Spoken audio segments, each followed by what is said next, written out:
What's going on, everybody? Welcome back to Blitz Sports Media. I'm Ryan Linkletter. I'm here with my co-host, Brady Penn. We're back on the Blitz Angle, and we got Thursday night football reactions for you guys. The Jets are back in the win column after a 5-game skid, and the Houston Texans find themselves, trending in the wrong direction. Obviously, injuries have been a big part of this, but one of their healthier units, the offensive line, continues to struggle this season. Brady, what is the outlook on both these teams going forward, and what did you see tonight? I really don't think that this game, as disappointing as it is for Houston, changes the trajectory for either of these teams. I think the Jets are still on the outside looking in. They've got, let's see, where they 3-6. Yep. Got 8 games left. 2 of those are against the Bills and Rams. I feel like right now you could chalk both those up as losses, which puts them at 8 losses. Pretty much need to be perfect outside of those 2 if you do drop those. And right now, the Chargers, the Broncos, either the Steelers or Ravens, the Bengals, all seem better positioned to get those wild card spots, and even the Colts over the Jets. So it's going to take more than just tonight. I don't think this does a whole lot to sway my belief or lack of in the Jets. And then for the Texans, they're still going to run away with the AFC South. They're still 2 games up on Indy with the tiebreaker, swept the season series over them. Titans and Jags aren't making any kind of noise, so they'll still come out of the South as the Kings. But this game and really so far this whole season have shown a lot of the weaknesses and a reason to believe that, like I tweeted during the game, the Texans are not on the same level as Kansas City, Buffalo, and Baltimore. Yeah, and I think the rather headline out of this game is that they are not a Super Bowl contender. The Houston Texans are not a Super Bowl contender with that offensive line. Obviously, you can't control injuries. What happened to Stephon Diggs was bad, but he's out for the season now. You're going to get Nico Collins back. That is going to be a boost for C.J. Stroud, he was in the fourth quarter with like 9 completions, somewhere around there before that garbage time drive. And the offensive line is horrible. It was every 3 to 4 plays Stroud was scrambling. He had one of his best rushing days, actually, of his career. He scrambled really well, and, it was impressive to see him do that, but it wasn't enough. Like, the Jets played very well against the run.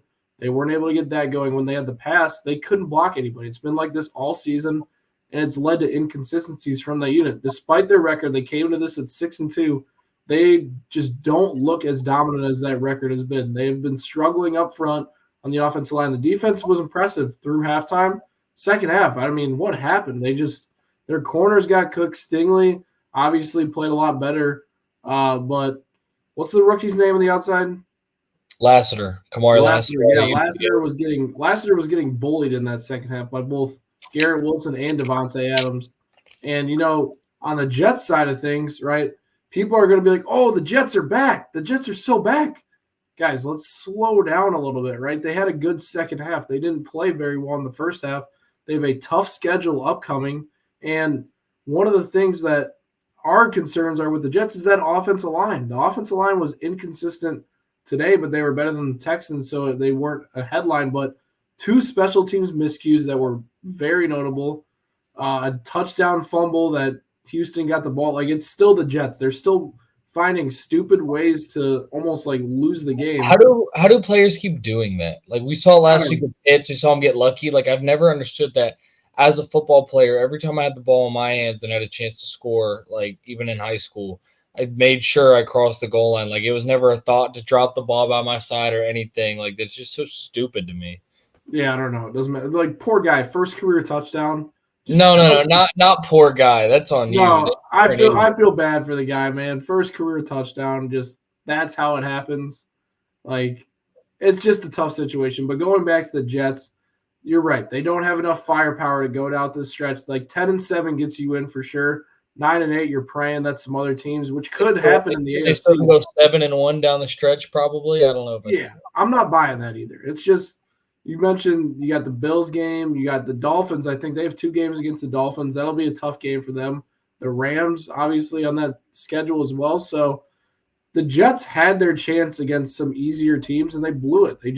The Patriots game last week was the biggest game that they needed to get to feel somewhat like in the race, and they dropped that game. And now here they are at 3-6, and their backs are against the wall.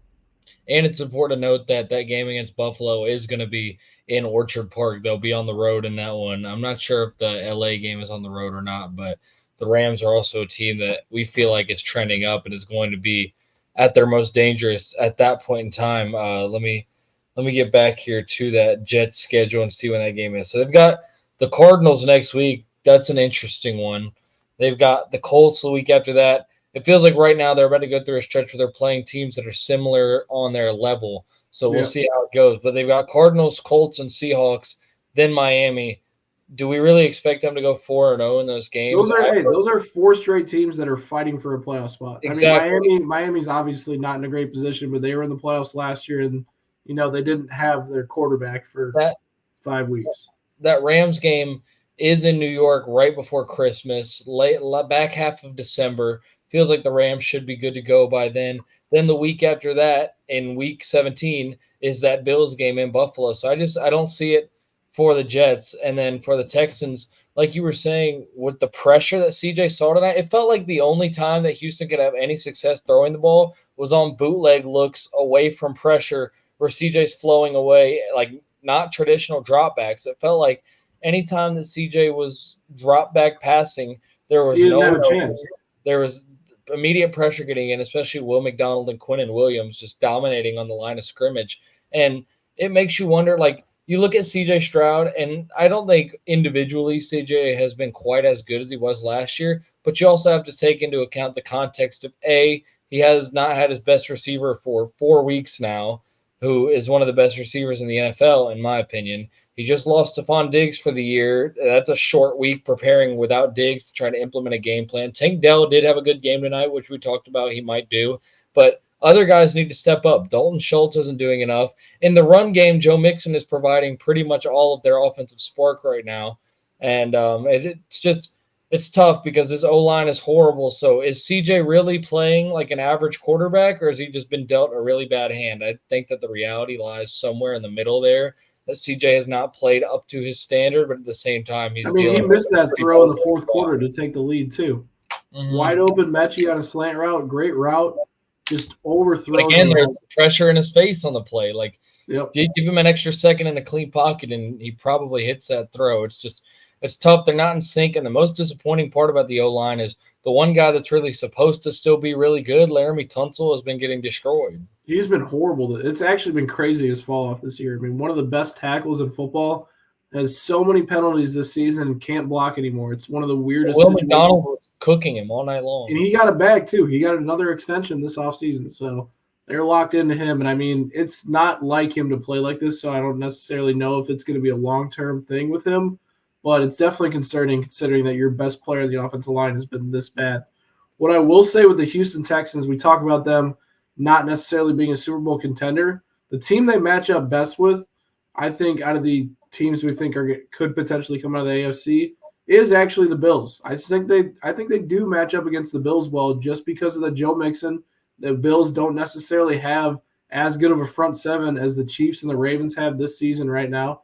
And then the Bills don't necessarily have the best pass rushers in the world. I know Rousseau and Von Miller have been good at times this season, but they've been inconsistent in their play as well. So I think if you were to say the Texans and the Bills are in the divisional round and they're facing off, I think the Texans have a better chance of winning that game than facing Kansas City or Baltimore. Yeah, definitely. I can see that. But at the end of the day, I'm not taking Houston against any of those teams. Whole shot, no. So we'll see. I honestly think it's early to talk about potential playoff matchups, but if the Colts were to sneak in and the Texans and Colts square off a third time, it's already hard to beat 3 times. Like, imagine Joe Flacco's out there last week. Imagine Joe Flacco coming back and getting his lick back for the Texans beating his Browns last postseason. That'd be insane. Facts. He needs his revenge. We'll see what happens there. What I will say, closing on this show, man, Garrett Wilson, man, special talent. Like, 2 crazy catches. Like, they just – I mean, you threw the – like, we rarely see Rodgers make that type of a throw where he just throws it up to a receiver like that. And Wilson just made that crazy catch like that. And I want to see more of that from the Jets. It's always these short out routes, these short, quick-hitting plays with Rodgers just because they want to get the ball out of his hands. And I understand that's smart because the offensive lineman's so bad. But every once in a while, throwing a shot to Adams or Wilson on the outside, it's going to work. Like, these guys are elite receivers. There's a reason why we consider these guys elite receivers. Throw them a jump ball. Yeah, no, I'm with you. And I will say something to monitor. Devontae Adams, even though he had that touchdown at the end of the game, has not lived up to what I think a lot of people expected. And we did say when he got traded to New York not to expect top tier, top 10 wide receiver in Devontae Adams. And I mean, first game against Pittsburgh got clamped up by Joey Porter. Last week, even worse performance against Christian Gonzalez, who pitched a shutout against Devontae. And then this week did recover with that touchdown at the end.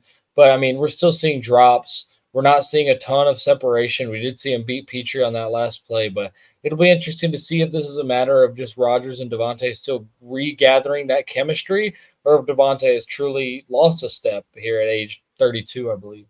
Yeah, it'll be interesting to see what we get going forward with Adams. But all in all, both of our takeaways are that the Texans are not legit Super Bowl contenders, and the New York Jets are not back, folks. So let us know down below what you guys think about both these teams going forward, heading into the second half of the season. And we'll catch you guys next time on the Blitz Angle. Hey, Young Thug free, let's go.